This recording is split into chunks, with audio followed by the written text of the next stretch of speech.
The March Sisters. The place was a small town in Massachusetts, North America. It was a cold evening in December 1862. Snow was falling softly. In the living room of a small house, 4 sisters were sitting by the fire. Their names were Meg, Jo, Beth, and Amy March. Meg was 16 years old.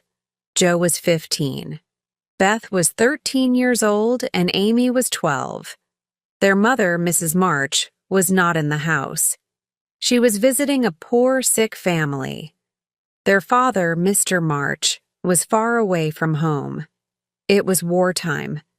Mr. March was working in a hospital for soldiers. The 4 sisters were knitting with wool. They were knitting socks for the soldiers. They worked and they talked. "We are poor," said Meg, the eldest girl. "It is terrible." Meg was very pretty. She had large eyes and soft brown hair. "Other girls have lots of pretty things," said Amy, the youngest girl. Amy had golden hair and blue eyes. "I hate girls' work and girls' things," said Jo. She was tall and thin. She had beautiful, long red hair. "I don't want to stay at home," she said. "I want to fight in the war." Then Beth spoke. "Yes, we are poor," she said, "but we are lucky too. We have father and mother and we have each other." Beth was very shy. She was afraid of strangers, but she loved her family very much. "Yes, we have each other," said Jo, and the girls were happy again. "It's 6 o'clock," said Meg. "Be quick, everybody. Mother is coming. We must get supper ready." Jo brought more wood for the fire. Meg lit the lamps. Beth and Amy put the food on the table.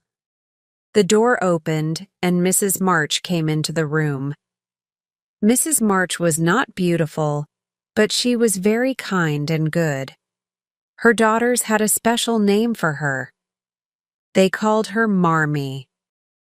"How are you, my dears?" said Mrs. March. "Did you have a good day?" "Yes, thank you, Marmee," replied the 4 sisters. "Come, sit down by the fire, Marmee," said Meg. "Supper is ready." After supper, Mrs. March said, "Girls, I have a wonderful surprise." Everybody was excited. "Is it a letter from Father?" asked Jo. "Yes," replied Mrs. March. "Father has a Christmas message for all of you." The girls read their father's letter. Chapter 2. A Wonderful Christmas. A few days later, it was Christmas Day.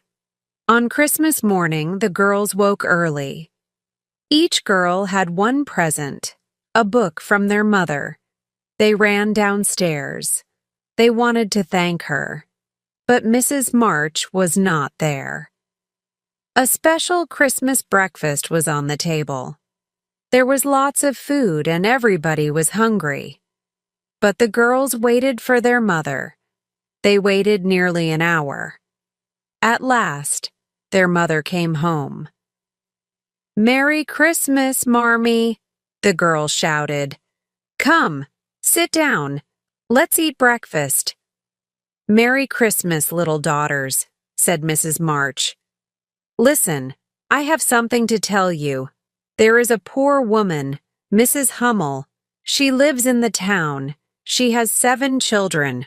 1 is a baby. The Hummel's house is very cold and they have no food. Will you give them a Christmas present? Will you give them your breakfast?" All the girls were very hungry. For a moment, nobody spoke. Then Jo said, "Yes, we will, Marmee. Let's take the food to them now." It was early morning and it was cold. The girls walked quickly through the snow. They carried baskets of food and wood for the fire. The Hummel family lived in one small room. The room was in a house near a river. The windows of the room were broken, and there was no fire. Mrs. Hummel lay in her bed. She was ill. The baby was crying, and the children were cold and hungry. The Hummel children saw the March sisters and the baskets of food. They shouted happily. "Thank you, thank you," they shouted. The girls made a fire and they put the food on the table. Mrs. March made some tea. Soon the room was warm. The hungry children ate the food and they laughed. Later, Mrs. March and her daughters went home. They had bread and milk for breakfast, but they were very happy. The March sisters often acted in plays. Joe wrote the plays. The girls acted in a small room at the top of the house. They put on brightly colored clothes and they enjoyed themselves. On Christmas evening, the girls acted in a play. All their friends came. Everybody enjoyed the play. Later, their friends went home and the girls had a lovely surprise. Mrs. March called to them. "Supper is ready," she said. The girls ran downstairs. They saw lots of delicious food on the table: cakes, sweets, fruit, and ice cream. "Where did this lovely food come from, Marmee?" Amy asked. Mrs. March smiled. "Old Mr. Lawrence sent it," she replied. "Old Mr. Lawrence, our neighbor?" asked Meg. She was surprised. "But we don't know him," she said. "He heard about your breakfast," said Mrs. March. "He has sent you a special Christmas supper." The girls looked at each other. "This is a wonderful Christmas," Beth said. Chapter 3. Lori. Next to the March's small house, there was a large house. The sisters called this house the Lawrence house. It belonged to their neighbor, Mr. Lawrence. Mr. Lawrence was old and he was very rich. His house was very beautiful. He lived in the house with his grandson. His grandson was 15, the same age as Joe. Sometimes the March sisters saw Mr. Lawrence's grandson, but the boy was always alone. A few days after Christmas, Joe was in her garden. She was wearing boots and an old coat. Joe was busy. She was sweeping snow from the path with a broom. Joe looked up at the Lawrence house. She saw a face looking out of a window. It was Mr. Lawrence's grandson. The boy is sad. He is lonely, thought Joe. Then she had an idea. She took some snow and she made a ball with it. She threw the ball at the window. The boy laughed and he opened the window. "Hello?" called Joe. "Are you ill?" "I was ill last week," said the boy. "I'm better now, but I'm very bored. I am not doing anything." "I'll visit you," said Joe. "Yes, please come," said the boy. A few minutes later, Joe knocked on the door of the Lawrence house. She was carrying a small basket. The basket was full of apples and cakes. The boy opened the door and Joe gave him the basket. "These things are for you," she said. "They are from my mother." "Thank you very much," said the boy. "Please come in. My name is Lori, and you're Joe, aren't you?" "Yes," said Joe. She was very surprised. "How do you know my name?" "I know your name," said Lori. "I know all your sisters' names. You call to each other in your garden." "Sometimes I see you with your mother," Lori said sadly. "I have no mother. My parents are dead, so I live here with my grandfather. But my grandfather is not at home today." "Lori is rich, but he's very lonely," thought Joe. I am poor, but I have a family and I have a happy home. Please visit us, said Joe. We are neighbors. Let's be friends too. Joe and Lori talked all afternoon. Joe talked about her family. Lori talked about his life. He did not go to school. A teacher, Mr. Brooke, came to the house every day. Mr. Brooke taught Lori his lessons. Come into our library, said Lori. We have many fine books in the library. The library was a beautiful room with big windows. There were hundreds of interesting books on the shelves. There were many fine pictures on the walls. What a wonderful room, said Joe. Suddenly, Lori and Joe heard a noise. Grandfather has come home, said Lori. I must go to him. Please stay here. Lori went out of the library. Joe stood by the fire. There was a picture of old Mr. Lawrence on the wall. Joe looked at the picture. The door of the library opened, but she did not turn round. Lori, she said. Mr. Lawrence, your grandfather is not handsome, but he has a kind face. I like him. Thank you, said a voice. Joe turned round quickly. Mr. Lawrence was standing near the door. Oh, she said. I am sorry. So I'm not handsome? Asked Mr. Lawrence. Well, no, sir. But I have a kind face? Yes, you do, sir, replied Joe. Mr. Lawrence laughed. I knew your grandfather, he said. He was a good man. Now have some tea. Lori was very happy. Lori and Joe drank tea and they talked. Mr. Lawrence watched them. My grandson is happy, he thought. He was lonely. He must have some friends. Later, Joe went home. She told her mother and her sisters about the Lawrences' beautiful house. Marmee, please let Lori visit us, she said. Yes, dear, replied Mrs. March. Your new friend Lori will be welcome in our house. Chapter 4. A present for Beth, Lori, and the March sisters became good friends. They visited each other often. They had many happy days together. Everybody liked Lori and his grandfather. Meg, Joe, and Amy all went to the Lawrence house. Meg loved flowers and gardens. She liked the garden at the Lawrence house very much. It was winter and there were no flowers, but there was snow on the trees. They were very beautiful. Joe wrote plays and stories, and she loved books. She liked the library at the Lawrence house. Amy liked the library too. She painted pictures. She liked the paintings on the library walls. But Beth did not visit the Lawrence house. She was very shy. She was afraid of old Mr. Lawrence. Beth did not go to school. She learned her lessons at home.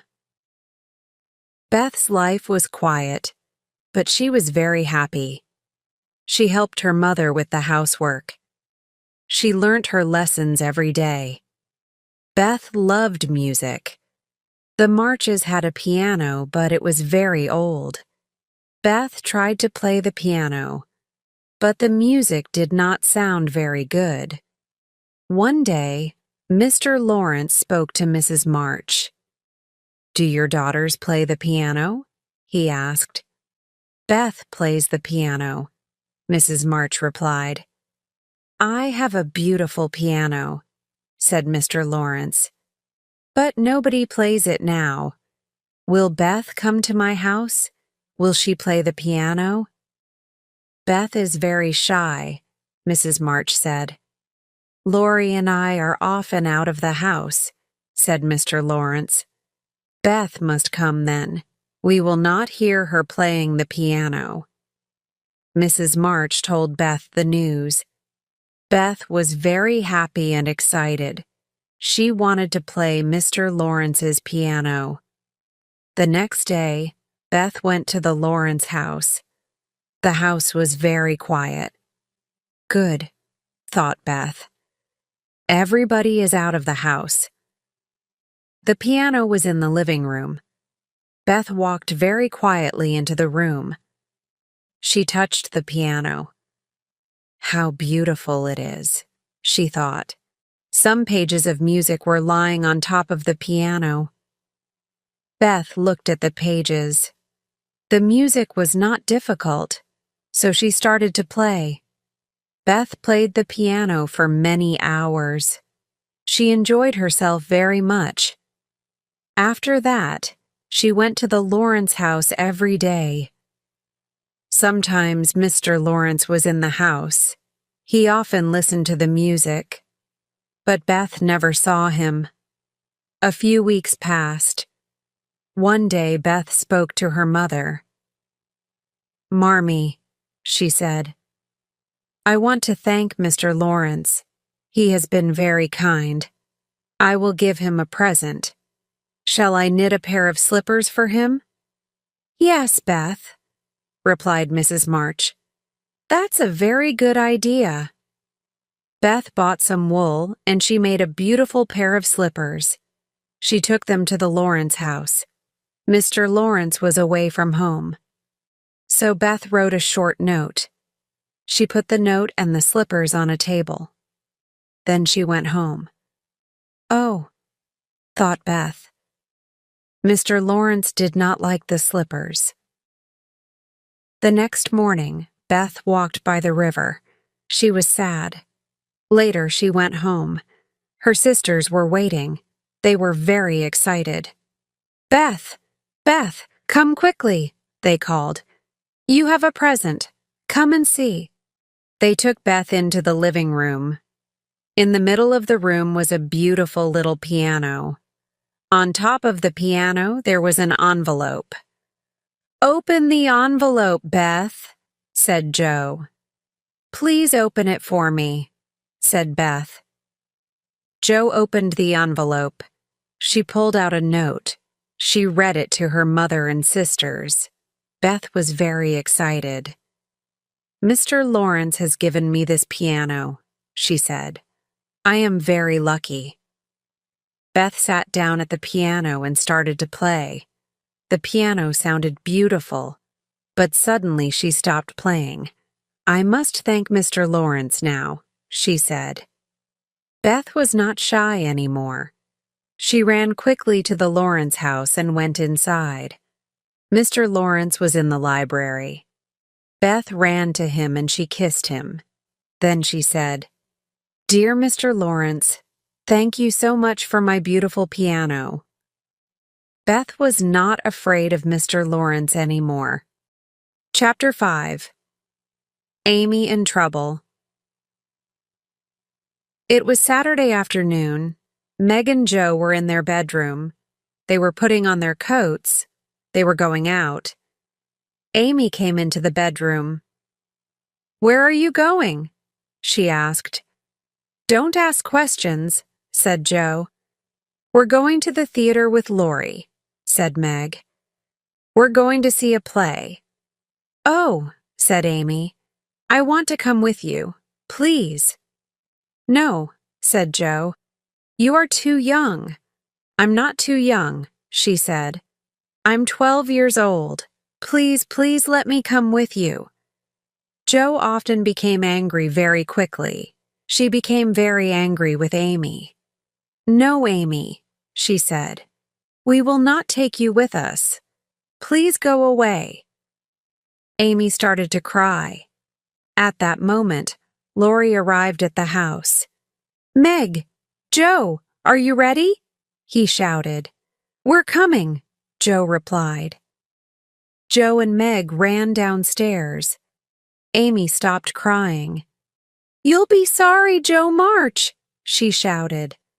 Joe and Meg had a wonderful time at the theater. They returned home in the evening. Amy was reading a book.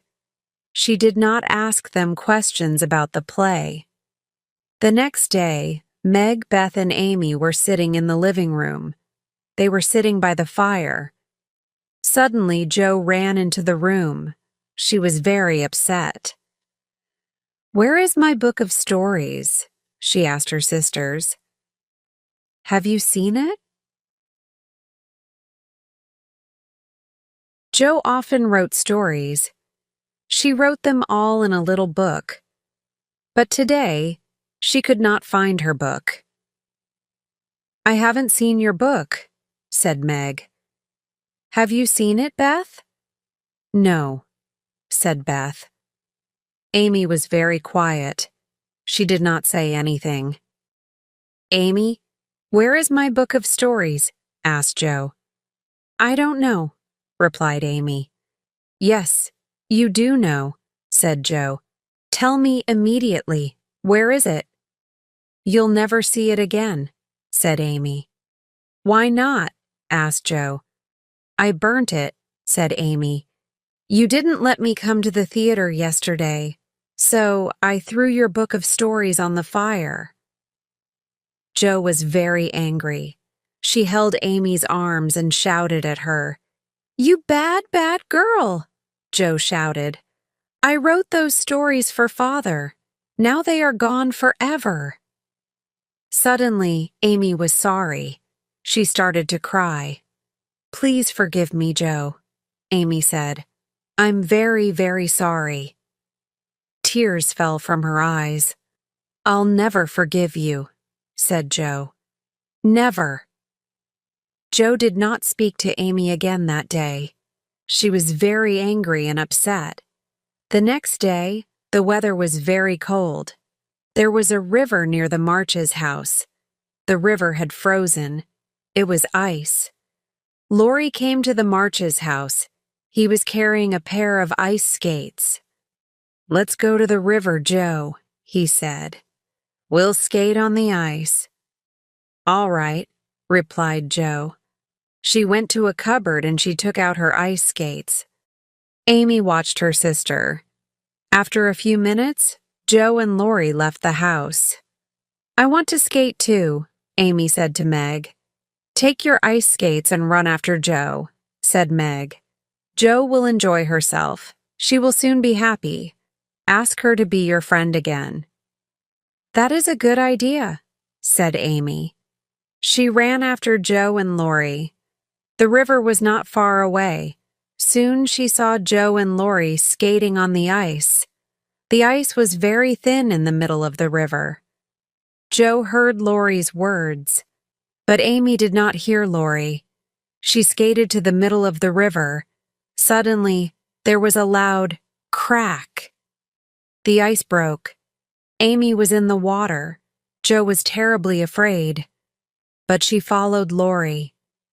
They pulled Amy from the river. Amy was not hurt, but she was very cold and frightened. Jo and Laurie took Amy home. Mrs. March carried Amy upstairs to her bedroom. She took off the little girl's wet clothes, and she wrapped her in a blanket. Then she carried her downstairs to the living room. Amy fell asleep by the warm fire. "Will Amy be all right, Marmee?" asked Jo. "Yes, dear," replied her mother. "Amy was in trouble, but she will be all right now. She isn't hurt." Jo started to cry. "I was angry with Amy," said Jo. "She burnt my book of stories, but now I am very sorry. Sometimes I become angry too quickly. What shall I do, Marmee? Please help me." "Don't cry, Jo," said Mrs. March. "Remember this day. You won't become angry again." "I will remember," said Jo. At that moment, Amy opened her eyes and she smiled. She held out her arms towards Jo. The two sisters did not speak, but they kissed and they put their arms round each other. They were friends again. Winter soon passed. Spring came, and then summer. Mrs. March and her daughters were happy. but they all wanted to see Mr. March again soon. Chapter 6. Meg Loses a Glove. Meg, the eldest March sister, was a very pretty girl. Her friends often invited her to parties. Meg enjoyed the parties, but sometimes she was sad. She was sad because her family was poor. Meg's friends lived in fine houses. They had beautiful clothes. But Meg did not have beautiful clothes and lovely things. One day in July, Meg was at a friend's house. She heard a conversation. Two women were talking, her friend's mother and another woman. They were talking about Meg. "Meg March is a kind and lovely girl," said one woman. "But her family is poor." "The Marches live near the Lawrences," said the other woman. "The Lawrences are very rich. Does Mrs. March have marriage plans for her daughters? Will one of them marry Mr. Lawrence's grandson?" Meg heard these words and she was very upset. "I like Laurie very much," she thought. "But I do not want to marry him. We don't think about Laurie's money. He is our best friend." Meg went home. She spoke to her mother. "Marmee, do you have marriage plans for us?" she asked. "Marriage plans?" said Mrs. March. Meg told her mother all about the women's conversation. Mrs. March was very angry. "Those women are very foolish," she said. "My daughters are beautiful and good and happy. They will marry good husbands." "But good men are not always rich men," Mrs. March said. "Love is more important than money. Don't marry a rich man without love, Meg. Marry a poor man with love. Then you will be happy." "You're right, Marmee," Meg said. "I'll always remember your words." The next day, a letter arrived for Jo. Jo read the letter to her sisters. "A picnic! That will be exciting," said Amy. "Please, Marmee, we want to go on the picnic." "Very well." "Go on the picnic," said Mrs. March. "You will have a good time." The next day was warm and sunny. Laurie and his new friends walked to the river. The March girls met them there. They all brought baskets of food. They put the baskets into the two small boats. The March sisters sat in the boats. Laurie and his friends rowed the boats on the river. Then they got out and they found a good place for the picnic. Everybody was hungry and the food was delicious. Later, Jo, Laurie, Beth, and Amy talked to Laurie's friends and they played games. Meg was reading a German book. She did not understand some of the words. Mr. Brooke, Laurie's teacher, was a quiet young man. He had brown eyes and a kind face. He often looked at Meg. But Meg did not see him looking at her. "You're a very good teacher, Mr. Brooke," said Meg. "Thank you," replied Mr. Brooke. "I enjoy my work. Laurie is a very good student." Everybody had a good time at the picnic. At last, they had to go home. The next day, Meg was looking for her gloves. "I've lost a glove," she said. "Have you seen it, Jo?" "No, I haven't seen it," replied Jo. "Did you lose it at the picnic? I'll ask Laurie." Later, Jo said to Laurie, "Meg has lost a glove." Laurie started to laugh. "I know where her glove is," he said. "Where is it?" asked Jo. "I will tell you," said Laurie.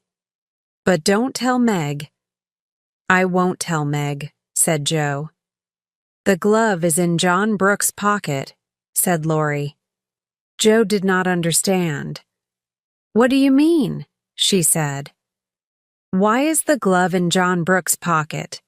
Meg dropped her glove and John Brooke found it, said Laurie. He put the glove in his pocket. He looks at it every day. John is in love with Meg. Isn't that wonderful? But Joe was angry and upset. No, she said. It isn't wonderful. It's terrible news. Mr. Brooke will marry Meg. He will take her away from us. No, I am not happy. I am very unhappy.